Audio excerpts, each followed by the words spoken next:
Amigos y amigas, me da gusto estar nuevamente con ustedes. Vamos a ir a la conferencia del doctor Hugo López-Gatell, que hoy, como ustedes ya saben, empezó la vacunación masiva para los adultos mayores.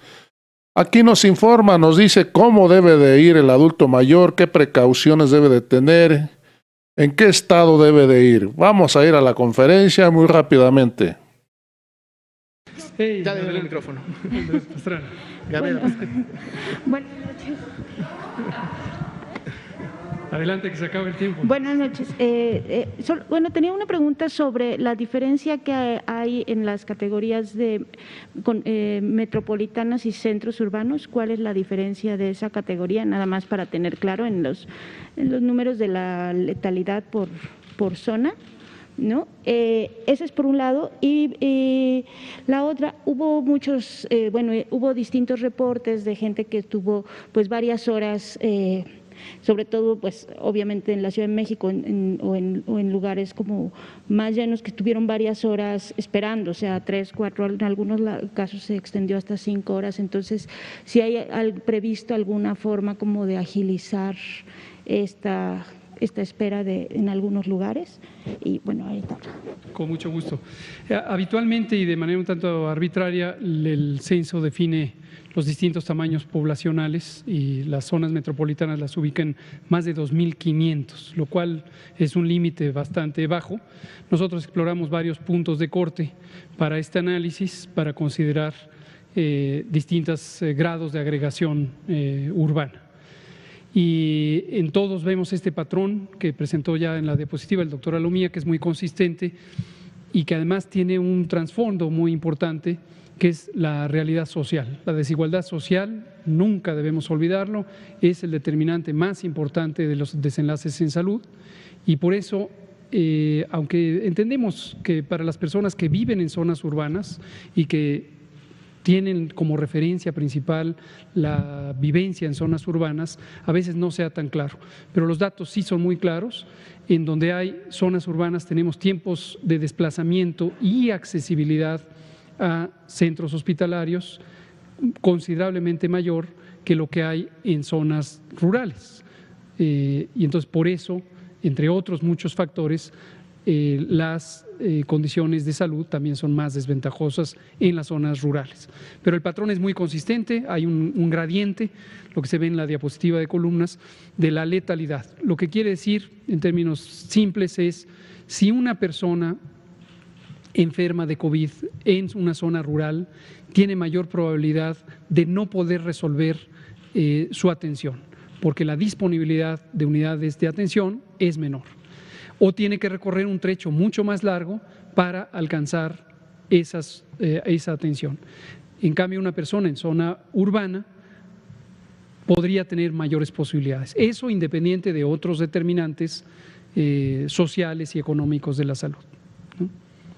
Respecto a la situación de hoy, sí, efectivamente hay que reconocer autocríticamente que no fue con la celeridad y con la fineza que se requería la apertura de la vacunación. Hubo múltiples factores que justamente para eso inmediatamente estamos analizando lo que ocurrió a detalle. Llegué tarde a esta sesión porque estábamos allá arriba en la sesión que tenemos 2 veces a la semana con el presidente y con todo el gabinete que está participando en COVID, y esa fue una de las reflexiones. Vamos a ver de qué manera podemos hacer mucho mejor coordinada la llegada de las vacunas y la llegada del personal. Hoy en particular, uno de los elementos que contribuyó al retraso fue la llegada tardía del personal vacunador. Llegaron los otros correcaminos, desde luego llegaron las Fuerzas Armadas, llegaron los servidores de la Nación, llegó el personal de los programas sociales, pero el factor determinante para poder empezar a vacunar en algunos de los locales fue la llegada tardía del personal vacunador. Recordar que el personal vacunador en su mayoría proviene o bien de las instituciones nacionales de salud o bien de las secretarías estatales de salud. Entonces, el viernes pasado recordarán que tuvimos sesión extraordinaria del Consejo Nacional de Salud, precisamente para encontrar la coordinación más fluida entre las autoridades estatales y las instituciones nacionales. Pero vamos a ver en qué punto de la de la organización operativa se pudo haber relajado la disciplina y lograr estimular a nuestras compañeras y compañeros a que mantengan ese orden. El tiempo es crítico porque tenemos que aprovechar cada día para tener la mayor cantidad de eventos de vacunación. Me parece que ya el doctor Alomía habrá explicado el por qué tenemos 23.300 y tantas. No es la cifra real de vacunados, sino que en las zonas rurales no hay acceso a Internet y obviamente hay un retraso en el registro. Pero sabemos por otros mecanismos de comunicación que hubo mucha mayor cantidad de vacunas puestas, cerca del doble o el triple, y mañana tendremos ya una parte de esto capturada y registrada. ¿Ustedes están esperando terminar estas 860,000 dosis esta semana, verdad? Es posible que no sea solo una semana, además considerando el lento avance de hoy en el arranque, pero esperamos que sí, quizá en unos 7 a 10 días como máximo logremos poner todas las vacunas. Y vamos a estar motivando, lo tenemos que lograr, esa es una meta importante, porque en la medida en que se utilizan podemos liberar justamente a las brigadas correcaminos para que se desplacen a otros municipios donde empezarán a vacunar. Doctor, y de las vacunas que vienen, mañana van a llegar las nuevas de Pfizer y están destinadas, según nos explican, bueno, a las segundas dosis y esto. ¿Cuándo estarán listas las que se están envasando? Y si ya hay una fecha estimada, creo que son 9 millones entre las dos que se están… Esas está programado que son las de AstraZeneca que se estarán envasando en la planta de Leomont, en Ocoyoacac. Esas tienen programado que sea o la última semana de marzo o la primera semana de abril. Y en su momento las de CanSino, que todavía no empiezan, pero se empezarán en su momento cuando la planta esté completamente operando, a envasarse en esta planta en Querétaro, estarán durante abril, es el plan que se tiene. Muchas gracias. Liliana Noble, Pulso Saludable, y nos pasamos aquí con Blanca Valadez de Milenio. Gracias. Buenas noches, Liliana Noble de Pulso Saludable. Doctor Gatell, la gente está un poco inquieta por la vacuna de Astra. Quisiera saber la gente si hay alguna efecto secundario, alguna contraindicación para las personas que vayan a ser inoculadas con este biológico. Y me gustaría saber, ¿han pensado en la posibilidad, relacionado a lo que comentaba el presidente en la mañana, de ustedes acercarse al gobierno de Estados Unidos y solicitarles apoyo? Me pareciera que sería, como él lo mencionaba el presidente, más fácil traer las vacunas de Astra y de Moderna a México que estar brincando literalmente el charco, por llamarlo de alguna manera coloquial, y traerla desde algún país europeo. ¿Han contemplado esta posibilidad para poder agilizar el proceso de vacunación? No depende de eso, no depende de eso, y la organización de producción, como lo comentábamos el viernes, lo han establecido las propias compañías. Para Estados Unidos, el caso de Pfizer, el caso de Moderna, ambas compañías son de Estados Unidos, producen en Estados Unidos, y para las operaciones internacionales tienen un volumen mucho mayor de producción porque es para varios otros países, y lo tienen en el caso de Pfizer en Bélgica y en el caso de Moderna en España. Nosotros no hemos considerado todavía Moderna, como se lo respondía a usted el propio viernes, entre otras razones porque su calendario de posible entrega estaría hasta julio. Entonces, de momento no nos interesa comprometernos con una vacuna que estaría hasta julio, cuando ya tenemos asegurado con la producción de todo lo demás, lo contratado, la suficiencia de vacunas. No hay, la vacuna de AstraZeneca hasta el momento no ha registrado ningún evento de importancia. Se estarán, desde luego, como se ve todos los días, monitoreando los eventos supuestamente asociados a vacunación e inmunización, ESAVIS, y en el registro de emergencia, lo equivalente al registro sanitario, no se indica que haya una contraindicación específica como sí la hay en el caso de Pfizer, que es la condición de historia de alergia grave.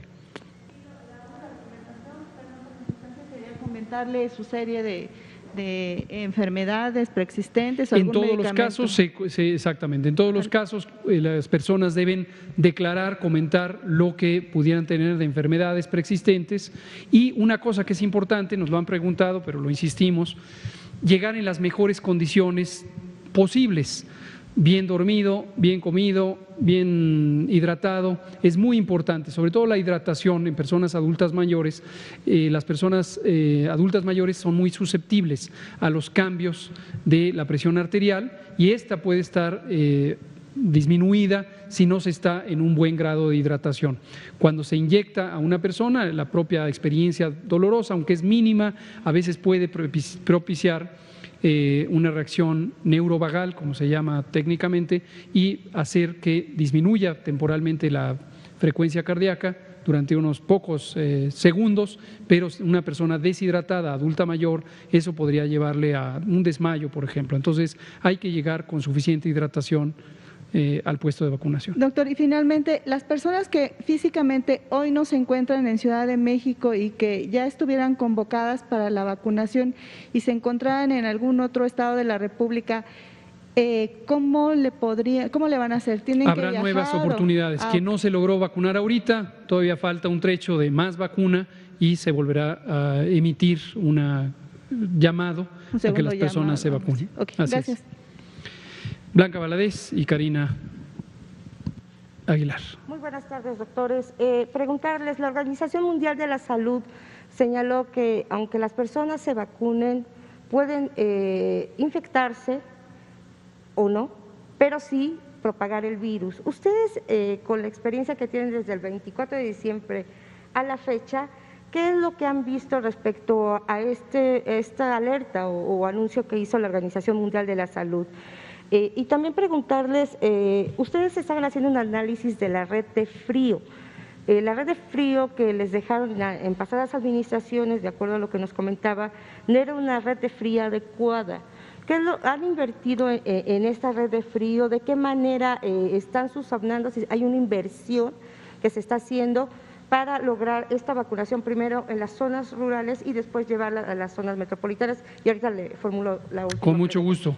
Sobre lo primero, efectivamente la Organización Mundial de la Salud hizo nuevamente un planteamiento que es relevante para que la población esté consciente de lo que sí se logra con la vacunación y de las limitaciones, lo que no se logra de la vacunación.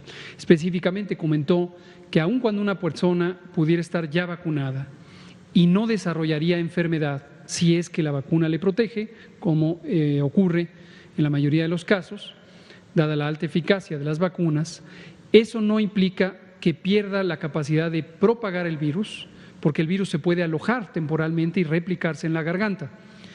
Esto técnicamente se llama inmunidad esterilizante, cuando las vacunas, además de lograr que la persona no se enferme, logran que la persona no transmita. Inmunidad esterilizante. Pero desafortunadamente ninguna de las vacunas hasta el momento conocidas, Pfizer, Astra, Janssen, CanSino, Sinovac, Sputnik, etcétera, tienen demostrada la capacidad de ser protectoras y causar inmunidad esterilizante. No se descarta, esto vendrá con la información del seguimiento de los ensayos clínicos y seguramente subestudios específicos que estarán en curso por parte de las propias empresas farmacéuticas. Pero al momento no se conoce que tengan esa propiedad, por lo tanto, sí puede ocurrir que una persona se infecte y todavía pueda propagar. Ahora, como hemos comentado muchas veces desde que empezó la epidemia, si tomamos a dos personas, una con síntomas y una sin síntomas, ambas infectadas por el virus SARS-CoV-2, es varios órdenes de magnitud mayor la posibilidad de que la persona con síntomas transmita. Entre otras razones, porque los síntomas incluyen tos y el reflejo de tos hace que se proyecten a mayor distancia y en mayor cantidad las partículas líquidas que conllevan el virus. De la red de frío, sí, desafortunadamente la red de frío durante varios años, sexenios quizá, no se ha mantenido a punto, no se ha mantenido en buenas condiciones. La red de frío, para pronta referencia de la población, es el conjunto de cámaras de tamaño industrial donde se alojan las vacunas cuando llegan de parte del proveedor, mayormente proveedores internacionales, y los distintos refrigeradores de tamaños variables, desde grande hasta pequeño, que se tienen en las jurisdicciones sanitarias, en las unidades de salud y finalmente en los puntos cercanos a donde se usa. Todo esto se le llama red de frío porque el transporte de las vacunas debe conservar siempre la temperatura óptima de conservación. Esto es normal que existan en los países que tienen programas de vacunación una red de frío competente, pero si empieza a fallar un refrigerador, no lo reparan, instalan un refrigerador pero no está completamente bien instalado, hay un refrigerador ya obsoleto y no tiene condiciones de sanidad adecuadas y tiene que ser dado de baja, empieza a dejar agujeros en esa red de frío. Así encontramos en la red de frío al inicio de este gobierno. Sabíamos perfectamente que llevaba muchos años de no ser una red competente. Recordar que la inversión se requiere hacer de manera continua, sostenida, y en su momento tendremos que hacer una inversión adicional para subsanar las deficiencias pasadas, como estamos haciendo para los hospitales, para contratar personal de salud, para renovar el equipamiento, etcétera. Nada más por último, cuando la doctora Celia Alpuche habló sobre la recomendación que ya, bueno, finalmente la OMS ya dio la aprobación de AstraZeneca, comentó que independientemente de este grupo ESAVI, hubo creo que un caso en Milpalta de una persona, no sé si tienen conocimiento de otros más, que se puso mal, deberían crear un grupo de vigilancia para determinar la efectividad real de la vacuna. Este grupo ya se está creando y cómo van a medir entre los adultos mayores si está funcionando la vacuna como en protección. Se lo digo también porque ya viene la Semana Santa, entonces normalmente pues también es un motivo más para que la gente salga, se reúnan con sus padres, con los abuelitos, que finalmente son luego los que más resultan afectados. Gracias. Es correcto, Blanca. Efectivamente, como usted menciona, estas condiciones de la vida normal y de la vida social, que son variables, algunas son calendarizadas por eventos de interés público como la Semana Santa o las festividades, otras no, otras son por distintas costumbres locales de distintas familias. Eso hace complejo el estimar ya no la eficacia, que es la utilidad, en este caso de una vacuna en condiciones experimentales, sino la efectividad, que es la utilidad de la vacuna, su potencia protectora en condiciones reales. Entonces, no se necesita un grupo específico, somos nosotros mismos los que nos dedicamos a esto en colaboración con algunas instituciones académicas, por ejemplo, indudablemente el Instituto Nacional de Salud Pública, que contribuyen a analizar científicamente los datos que se recaban. El sistema de información que tenemos hoy y que hoy se estrenó con la vacunación ya masiva, nos va a permitir tener registros nominales, uno a uno cada persona, y saber en qué condiciones estuvo al momento de la vacunación y posteriormente contactarle para saber si ha tenido o no algún evento como la propia infección por el virus SARS-CoV-2. Y con esos datos podremos ir evaluando la efectividad, el impacto, la utilidad de la vacuna en condiciones reales.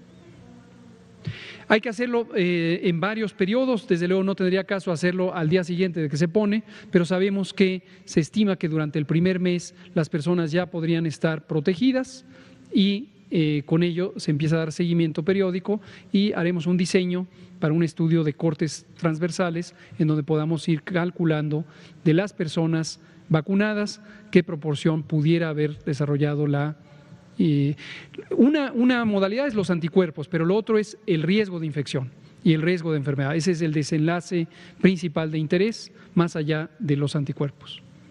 Muchas gracias, Karina Aguilar. Nos quedan 2 minutos. Gracias. Buenas noches, doctor. Karina Aguilar, del diario 24 Horas. Rápidamente, 2 preguntas. Usted acaba de hacer las recomendaciones de que los adultos mayores tienen que ir bien dormidos, hidratados. En este grupo, en la reunión que acaban de tener, ¿planearon o hicieron alguna estrategia para evitar estas largas filas de los adultos mayores, que muchos tienen que tomar medicamentos, que tienen que ponerse insulina, que tienen que estar todo el tiempo o tienen que tener bastón o silla de ruedas? Ese por un lado. Y por otro lado, doctor, preguntarle, ¿a qué mezquindades se refería el presidente cuando les ordena a 4 secretarios de Estado, a usted y a otros servidores públicos, coordinarse para la compra de vacunas de AstraZeneca de la India a través de Birmex? Esto a través de un documento interno. No conozco, mejor dígame más detalles. Es un documento interno un memorándum fechado el 26 de enero a 4 secretarios de Estado, a usted, a la titular del SAT, entre otros funcionarios, y les piden que por favor se coordinen y compren ya las vacunas de AstraZeneca que provienen de la India. Perfecto. Las que acaban de llegar. Las que llegaron. Ajá, exactamente. Ya. Pero en el último párrafo del documento le señala que no hay que tener mezquindades. Por supuesto. Entonces, ¿a qué mezquindades se refiere? Gracias. Es un principio general de este gobierno y el presidente es, desde luego, el que tiene esta visión continuamente enfática de que el interés superior es de la nación, es del pueblo de México. No sé a cuál se refiera específicamente, pero coincido con él, cualquier interés que estorbe, que interfiera con nuestro deber de proteger, promover y defender el interés público, debe ser considerado un acto de mezquindad. Yo coincido con eso, no sé exactamente a cuál se refiere, pero cualquiera que sea y que no logre el propósito de actuar por el interés público es un acto de mezquindad, ¿no? Pues no sé si ha habido, pero si ha habido, pues que deje de haber, ¿eh? De evitar las filas. Sí, estamos justo viendo algunas modalidades prácticas. Una tiene que ver con acortar las ventanas de tiempo de las citas. Las citas que se mandaron prácticamente de todo el día. Venga de entre las 8 de la noche, 8 de la mañana, 8 de la noche. Pues eso no sirve de cita. Entonces, vamos a ver si logramos acortar para que territorialmente se pueda hacer una programación más precisa. Y la otra, que es una modalidad de uso común en eventos masivos, culturales o deportivos o incluso el abordaje de los aviones, es que se ponen filas de prioridad, que en este caso indudablemente serán las edades. En lugar de tener una enorme fila donde hay personas de 70, 80, 60, de 64, etcétera, tendremos la fila de personas de 80 y más, la fila de 70, 79, la fila de 60, 69, y eso va a permitir darle prioridad, por supuesto, a las personas que tienen mayor edad, que son quienes enfrentan la mayor adversidad en términos de su resistencia fisiológica al estrés. ¿Aplicará a partir de mañana? Vamos a calibrarlo, algunas cosas, ojalá logremos en algunos puntos ya tenerlo, no lo podemos garantizar, son muy pocas horas para organizarlo, pero sin duda mañana y pasado crecientemente iremos teniendo estas modalidades ya más convenientes para las personas adultas mayores. ¿Los apagones tuvieron algún problema? Sí. No solo los apagones, sino también la temperatura extrema. No sé si lo comentó el doctor Alomía. En Nuevo León y Tamaulipas, pues es donde entró el frente frío, la temperatura media estaba en 5 o 6 grados bajo cero. No se puede tener estas condiciones de operación. En la mañana me llamó, y se lo agradezco públicamente, al secretario de Salud de Nuevo León, el doctor Manuel de la O, y me alertó de esta situación. Con esas temperaturas, obviamente, se pone en riesgo a las personas que se van a vacunar, adultas mayores, y también se pone en riesgo el producto. El producto está a 2 a 8 grados sobre cero en el termo, se saca y se congela. Eso no conviene a la vacuna. Entonces, muy oportunamente y en una coordinación, sin mezquindades, entre el coordinador Correcaminos, el delegado del Bienestar y el secretario de Salud de Nuevo León, decidieron suspender. Vamos a ver mañana, de acuerdo a condiciones climáticas, si se lograra activar, y si no, pues esperar a que mejoren las condiciones climáticas. Y el apagón afectó, básicamente alteró la movilidad en el espacio público. El propio operativo no necesita energía eléctrica, entonces no hubo problema, y las cámaras frías tienen su planta de emergencia, entonces no corre el riesgo el producto. Sí, pero aquí no nos afectó porque básicamente el principal reto es el acceso a Internet.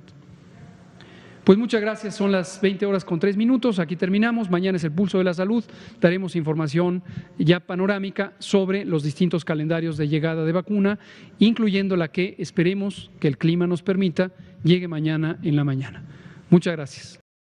Amigos y amigas, me despido de esta información. Ya sabes, si te gustó, suscríbete a este canal. Además, compártela porque es muy importante que todo el pueblo de México sepa cuáles son las precauciones que se debe de tener antes de ir a vacunar a tu adulto mayor. Nos vemos en el próximo video.